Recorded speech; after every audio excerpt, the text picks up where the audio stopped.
ഇന്നത്തെ ദിനപത്രങ്ങളിൽ ഒരു വാർത്തയുണ്ട്. ഞെട്ടിക്കുന്ന ഒരു വാർത്ത. തലക്കെട്ട് ഇങ്ങനെയാണ്: മുഖ്യമന്ത്രി പിണറായി വിജയൻ വർഗീയവാദി, രൂക്ഷ വിമർശനവുമായി രേവന്ത് റെഡ്ഡി. ആൾ തെലങ്കാന മുഖ്യമന്ത്രിയും കോൺഗ്രസ് നേതാവുമാണല്ലോ. രാഹുൽ ഗാന്ധിക്കായി വയനാട് പ്രചരണത്തിന് എത്തിയതാത്രേ ഇദ്ദേഹം. കോൺഗ്രസ്സുകാരുടെ ഈ അടുത്ത കാലത്തിറങ്ങിയ പുതിയ ഹീറോ. പക്ഷേ ഇക്കാര്യത്തിൽ തമാശ അതല്ല. മൂപ്പര് ഇവിടെ വന്ന് പിണറായി വിജയനെ വർഗീയവാദിയാക്കുന്ന ടൈമിൽ ഇങ്ങനെയുടെ തെലങ്കാനയിൽ ഒരു സംഭവം നടന്നു. സംഭവം എന്താണെന്ന് ചോദിച്ചാൽ കോൺഗ്രസ്സുകാരെ സംബന്ധിച്ച് അത്ര വലിയ സംഭവമൊന്നുമല്ല. കുറേ ഹൈന്ദവ തീവ്രവാദികൾ ഇന്നലെ രാവിലെ തെലങ്കാനയിലെ മഞ്ചേരിയൽ ജില്ലയിൽപ്പെട്ട ലുക്സിപ്പെട്ടിൽ MCBS വൈദികർ നടത്തുന്ന മദർ തെരേസ സ്കൂളിലേക്ക് ഇരച്ചുകയറി വൈദികരെ ആക്രമിച്ചു. മദർ തെരേസയുടെ അടക്കം സ്തൂപങ്ങൾ അടിച്ചു തകർത്തു. അവിടെ നിർത്തിയില്ല. വൈദികരുടെ നെറ്റിയിൽ കുങ്കുമം തേച്ച് പിടിപ്പിച്ചു.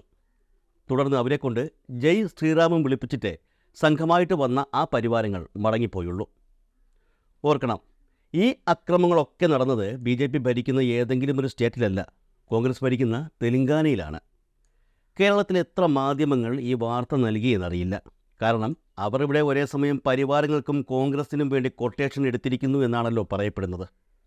സ്വന്തം സംസ്ഥാനത്ത് ഈ പോക്കൃത്തരം നടന്നതിന് പിന്നാലെയാണ് പുള്ളി നേരെ കേരളത്തിലെത്തി പിണറായി വിജയൻ്റെ വർഗീയതയുടെ അളവെടുത്തിരിക്കുന്നത്. തീർന്നില്ല.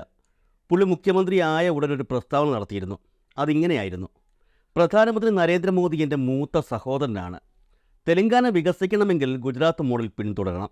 കേന്ദ്ര സർക്കാരിനെതിരെ സമരത്തിനില്ല. എങ്ങനെ ഇരിക്കണം?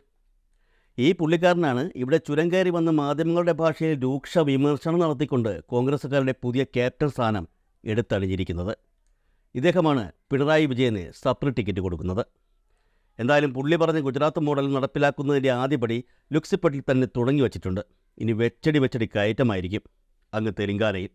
അയ്യോ, അതിനിടയിൽ ഒരു പ്രത്യേക കാര്യം അറിയിക്കാൻ വിട്ടുപോയി. നമ്മുടെ കാസാ കുഞ്ഞുങ്ങൾക്ക് എന്തോ പല്ലുവേദനയാണെന്നോ സംസാരിക്കാൻ വയ്യെന്നോ ഒക്കെ പറഞ്ഞിരിക്കുകയാണ്.